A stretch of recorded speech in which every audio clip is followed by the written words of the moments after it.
À qui faire confiance dans le domaine spirituel? Voilà le thème que nous aborderons aujourd'hui à l'émission La parole vivante.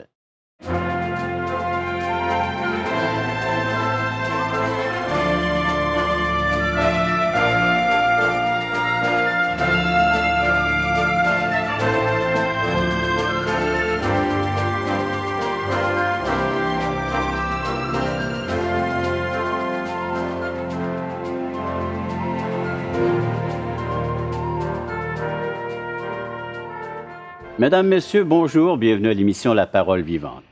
Aujourd'hui, nous regardons vers qui se tourner pour avoir des réponses dans le domaine spirituel. C'est quasiment un menu à la carte, on a le choix aujourd'hui. N'est-ce pas, Simon? Oh oui. Bonjour, Simon. Bonjour, Régent. Bienvenue à l'émission Parole Vivante. Simon va nous aider à voir plus clair dans ce domaine-là. Je vais tenter, parce que ça, pour moi, c'est une des questions qui revient souvent.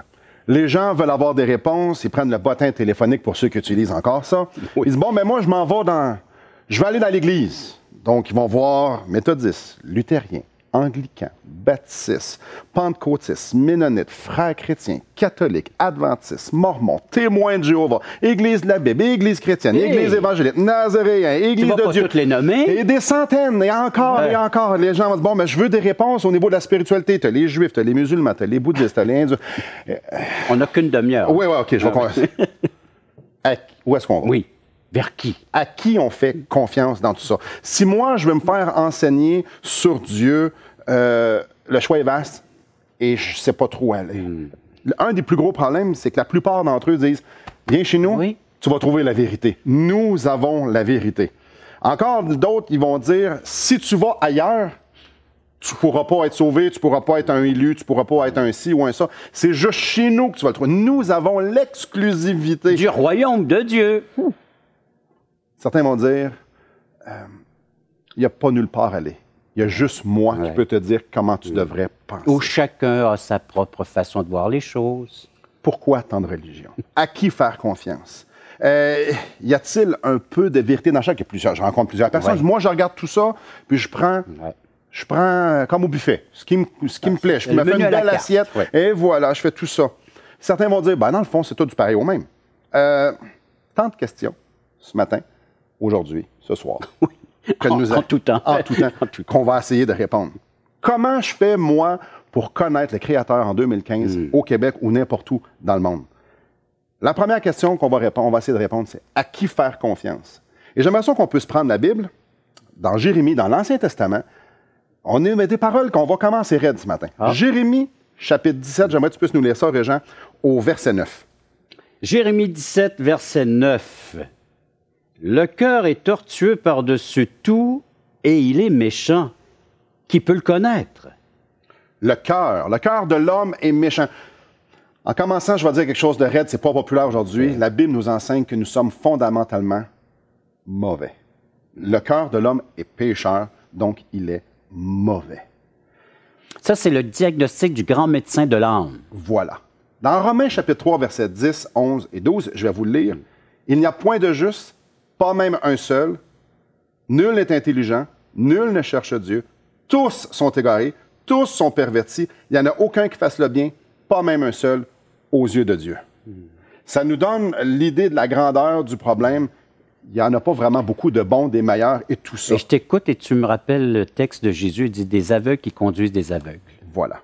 Même notre expérience nous démontre qu'on fait des péchés. J'ai déjà menti avec honte, j'ai déjà volé, j'ai déjà fait plein de choses que je ne suis pas fier aujourd'hui. Donc, si on est corrompu, à qui on fait confiance? Si tous sont pécheurs, à qui on fait confiance? Comment moi, je peux aveuglément te faire confiance, toi, Régent, qui est un pécheur, toi, Régent, qui a déjà menti, qui a déjà fait des choses... Tu connais ma vie, toi? Ben, la Bible nous le dit. Tu m'as vu? Regardez ce que ça dit. Mais à qui faire confiance? Chapitre 17, verset 5, ça va répondre à ça. Chapitre 17, verset 5 de? Jérémie, toujours dans Jérémie. Toujours dans Jérémie. 17, verset 5. Ainsi parle l'Éternel, maudit soit l'homme qui se confie dans l'homme, qui prend la chair pour appui et qui détourne son cœur de l'Éternel. Wow! Malheur. Malheur. Maudit, celui qui va suivre un autre homme. Là, on va dire pourquoi, qu'est-ce que ça a à faire avec les religions? Mais les religions, ils ont tous un point en commun. l'homme. Quelqu'un, quelque part, qui a dit, voici la vérité, que ce soit le pape, Joseph Smith, le pasteur, le gourou, les anciens. À quelque part, il y a quelqu'un qui dit, ça, c'est la vérité. Voici la vérité à propos de Dieu.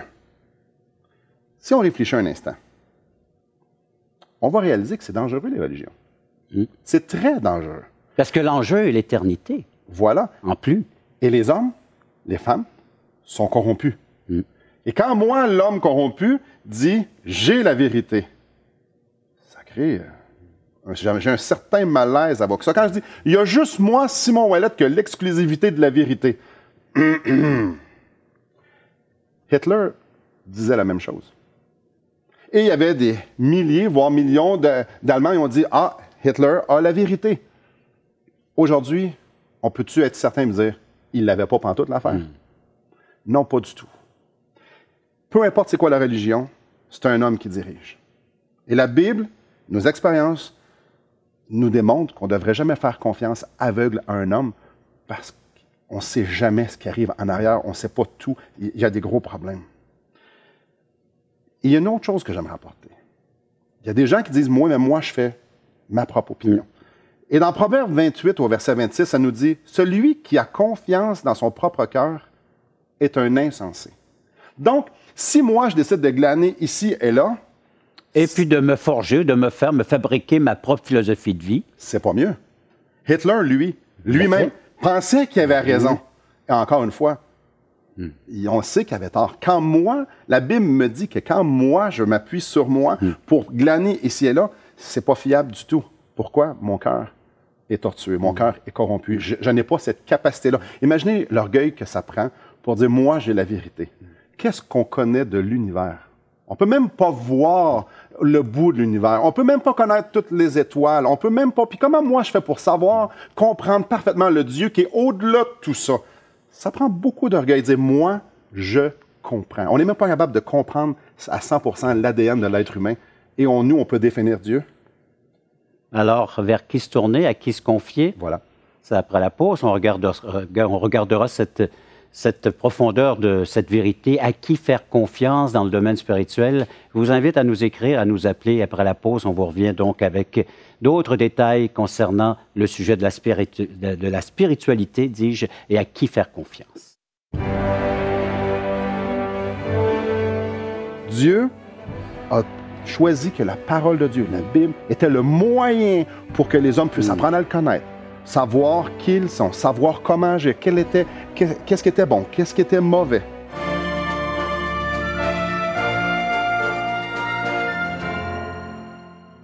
Assistez à un merveilleux déjeuner de l'espoir dans votre région. Un invité vous racontera comment Dieu a transformé sa vie et comment son cœur, souffrant, a trouvé une joie indicible en développant une relation personnelle et intime avec Dieu et son Fils Jésus-Christ. Des églises locales organisent de tels déjeuners dans plusieurs régions du Québec. Découvrez où et quand vous pouvez assister à un déjeuner de l'espoir dans votre région en visitant le site espoir.ca et en cliquant sur l'onglet « Déjeuner ».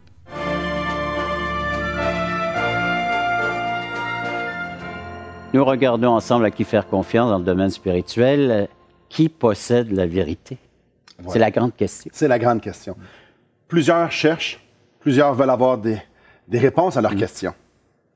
Et souvent vont regarder à eux. Moi, je pense que c'est pas vraiment fiable. Nous sommes tortueux. Il y a 6 milliards, 7, même 8 milliards d'humains sur Terre. Ce qui veut dire, c'est ce qui est vrai pour toi, l'est peut-être pas pour moi. Par exemple, faire travailler un enfant de 10 ans, 12 heures par jour à faire des espadrilles. Nous, on dit, non, ça n'a pas d'allure. Dans plusieurs pays sur la Terre, ils vont dire, ben oui, c'est de la survie, c'est parfait. Donc, qui a la vérité? Et là, on parle des choses matérielles.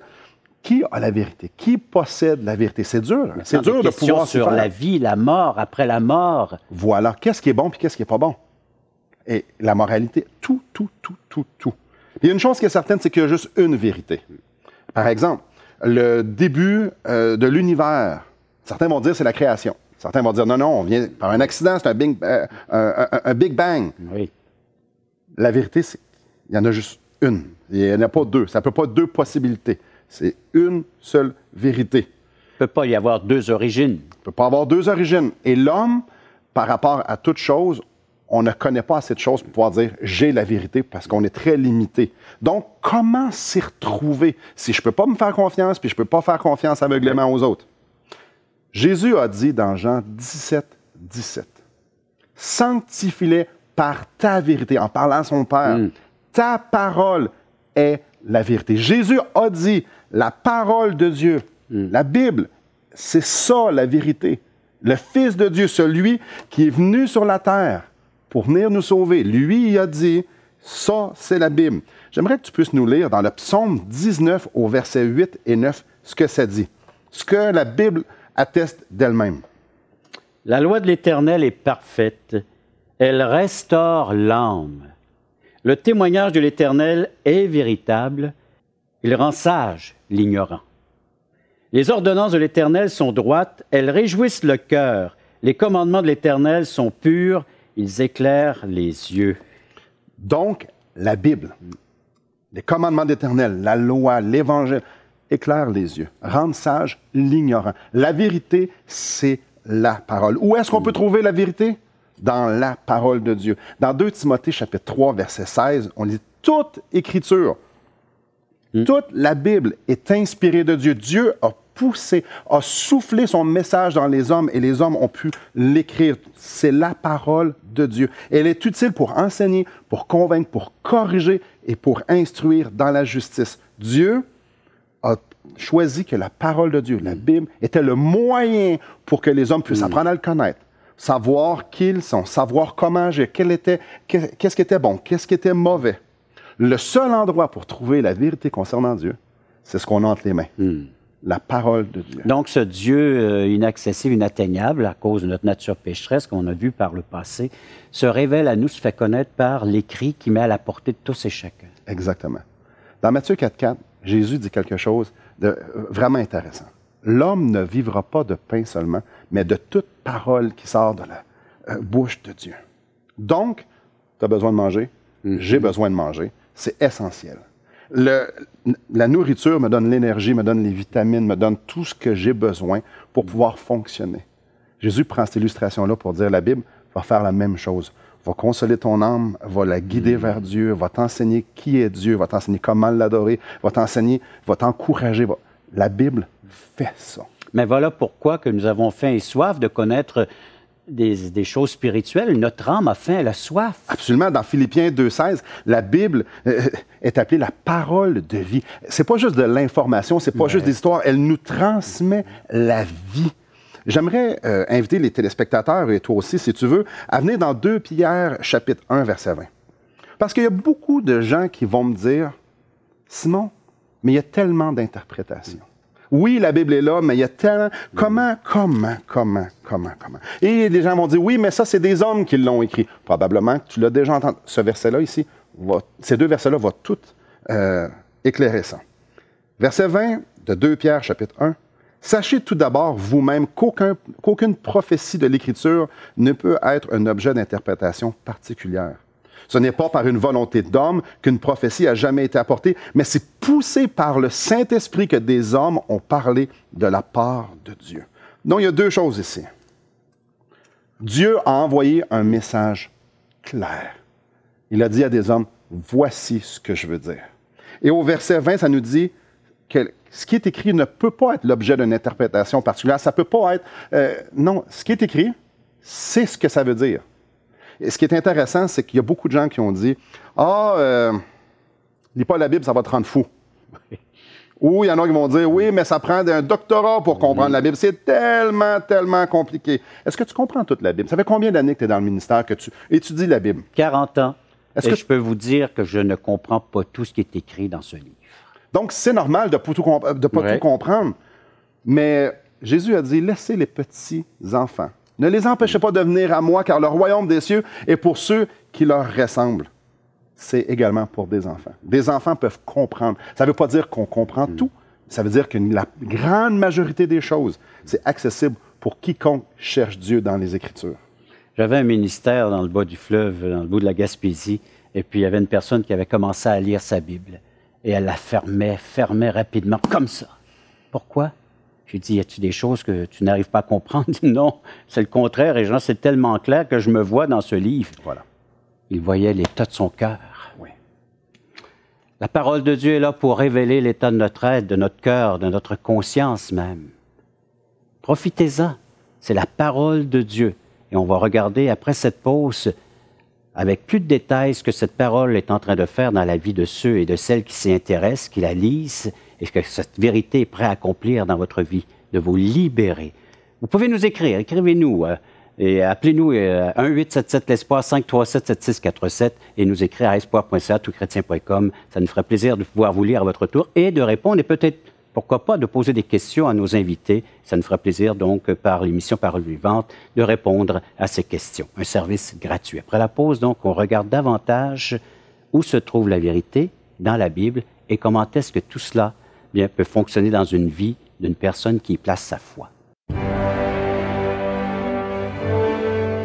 Toute Église qui n'accepte pas le message entier de Dieu dans son intégralité, ne veut pas se soumettre à son autorité, je dirais aux gens, allez pas long.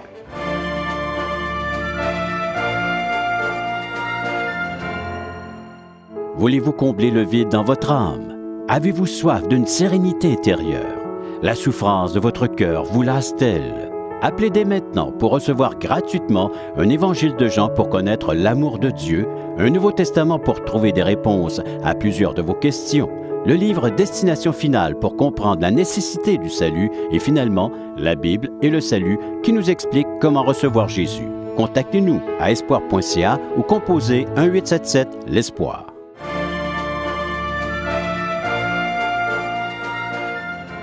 Aujourd'hui, nous regardons comment trouver la vérité. Où se trouve la vérité du domaine spirituel? Dieu s'adresse simplement. Et Dieu veut que même les enfants puissent comprendre. Nous, on aime compliquer les choses, beaucoup, bien souvent, à notre perte. Dieu veut nous rencontrer, chacun d'entre nous, individuellement, dans sa parole, pour qu'on puisse se régaler en elle et la vie, comme j'ai dit précédemment. La Bible nous vient de Dieu et veut nous rencontrer. Ça nous dit, ta parole est la vérité. Maintenant, la grosse question, on retourne dès le point de départ. Si je veux me faire enseigner les choses spirituelles, qu'est-ce que je fais? La première chose, on prend la parole de Dieu et on la lit. Courons aller nous procurer une Bible, Voilà. un Nouveau Testament. Et voilà. Et j'aimerais même dire, prenez n'importe quelle Bible, une Bible qui s'appelle la Sainte Bible ou la Bible. Si c'est écrit la Bible dessus, vous allez avoir le message de Dieu. Maintenant, je vais aller à l'Église. Le Nouveau Testament a été écrit, la grande majorité, à des églises. Le Nouveau Testament nous enseigne de se coller sur les chrétiens, nous enseigne de s'exhorter, d'être ensemble. Alors, comment trouver mon Église? Comment je fais pour trouver une église? Je prends le bottin téléphonique et il y en a des dizaines et des dizaines et des dizaines et des dizaines et des dizaines. Non, non, merci. On ne fera pas l'introduction de l'émission que tu as énumérée. Non, exactement. Plusieurs églises. Et si je ne peux pas faire confiance aux hommes, dans quelle église que je vais aller? C'est tous des hommes. Il y a des églises qui ne prêchent pas une religion. Il y a des églises qui ne prêchent pas un message d'homme. Il y a des églises qui sont fidèles au message de Dieu, à la parole. Est-ce qu'ils sont baptistes, pentecôtistes, ménonites? Pas nécessairement. L'important, c'est pas le nom, c'est pas l'étiquette. L'important, c'est la place que la Bible a dans l'Église. Quelle place la parole de Dieu? Le meilleur conseil que je peux donner à quelqu'un, c'est quelle place a la parole de Dieu dans cette Église-là. Donc, toute Église qui n'accepte pas le message entier de Dieu dans son intégralité, ne veut pas se soumettre à son autorité, je dirais aux gens, allez pas long. Donc, prime abord, c'est une Église qui se soumet à l'autorité des écrits. Et voilà. Si vous entendez quelqu'un dire « Ah, je sais que c'est écrit ça, mais... » fuyez. Vous êtes vraiment pas à la bonne place. Si la prédication n'est pas tirée de la Bible, fuyez. Vous ne voulez pas avoir de la sagesse humaine. On le sait, les hommes, comme on a dit dès le départ, ne sont pas fiables. Il faut que ça vienne de la parole de Dieu. J'aimerais vous inviter à venir avec moi dans Actes des Apôtres. Tout de suite après les Évangiles, il y a un beau livre qui nous révèle l'histoire, le début, les premiers balbutiements de l'Église. Actes des Apôtres, chapitre 17. Et ça, c'est probablement le meilleur conseil. Vous voulez aller dans une église où est-ce que le prédicateur demande à ses gens de lire la parole et de vérifier que ce qu'il enseigne, c'est selon les Écritures. Un peu comme c'est écrit ici. Acte 17, 11. Pourrais-tu lire, s'il te plaît, Régent? Avec plaisir, Simon. Acte 17, 11. Ces Juifs avaient des sentiments plus nobles que ceux de Thessalonique. Ils reçurent la parole avec beaucoup d'empressement et ils examinaient chaque jour les Écritures pour voir si ce qu'on leur disait était exact. L'Église de Dieu, une Église locale, ce n'est pas l'histoire d'un homme. C'est l'histoire d'une communauté qui se rassemble autour de la parole de Dieu pour se faire enseigner. Il y a des hommes comme moi, comme toi, qui passent nos grandes journées à étudier ça. Pas parce que nous sommes meilleurs, parce que Dieu nous demande de sonder les Écritures et on enseigne les gens. Mais les gens, on est redevable aux autres. Et on veut que les autres nous regardent, on veut que les autres sondent les Écritures et qu'ils viennent nous voir. Une Église où est-ce qu'il faut absolument penser comme le monsieur en avant, fuyez cette Église-là. C'est important que chacun puisse avoir sa liberté de conscience. C'est important que dans une Église, les gens puissent avoir la liberté de penser autrement que les autres personnes. Et de là vient dire, ouais, mais vous êtes tellement d'évangéliques, il y en a tellement qui allaient. Moi, c'est un point positif. Pourquoi? Parce que ça prouve qu'on a la liberté en face de Dieu, de pouvoir prendre la parole de Dieu, de dire, moi, je vois ça comme ça. Moi, j'aime ça comme ça. Moi, je considère que ce passage-là veut dire comme ça. Et si tu penses différemment, c'est correct. Il n'y a pas une tête dirigeante en haut qui nous dit, voici comment tu dois penser. Ce que nous on dit, c'est que chacun individuellement, devant Dieu, nous sommes responsables de pouvoir étudier la parole de Dieu pour nous. Donc, on peut aller dans une église certains vont avoir des différences, différentes couleurs, différentes cultures, et on va celle qu'on sent le mieux pour nous, de comment on est, notre personnalité et tout ça. N'est-ce pas extraordinaire que Dieu a pourvu la diversité dans l'unité? Tout le monde va prêcher le même message de l'Évangile. Tout le monde va prêcher que Jésus est mort et ressuscité pour nos péchés. Tout le monde va dire que la parole de Dieu, c'est l'autorité finale. Donc, l'important, c'est que moi, devant Dieu, je puisse avoir cette liberté-là. Jésus a dit, « Je bâtirai mon Église ». La chose la plus importante, c'est qu'on est dans une Église où est-ce que Jésus-Christ est celui qui est prêché. Sa mort, sa résurrection, son exaltation, son retour, que Jésus-Christ a la place principale dans l'Église.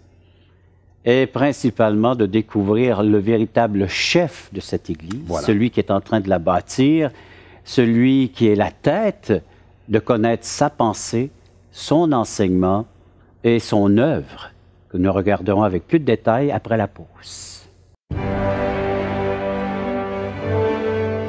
C'est la parole de Dieu qui révèle son Fils, qui est le chemin vers la vie éternelle.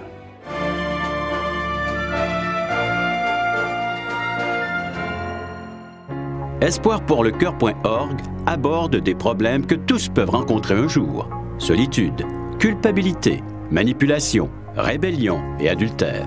Chaque problème est clairement défini avec ses symptômes et ses caractéristiques. Des pistes de solutions sont données. Le but du site espoirpourlecoeur.org est d'encourager les chrétiens à s'entraider. Pour participer à l'une de nos conférences, consultez notre site espoirpourlecoeur.org.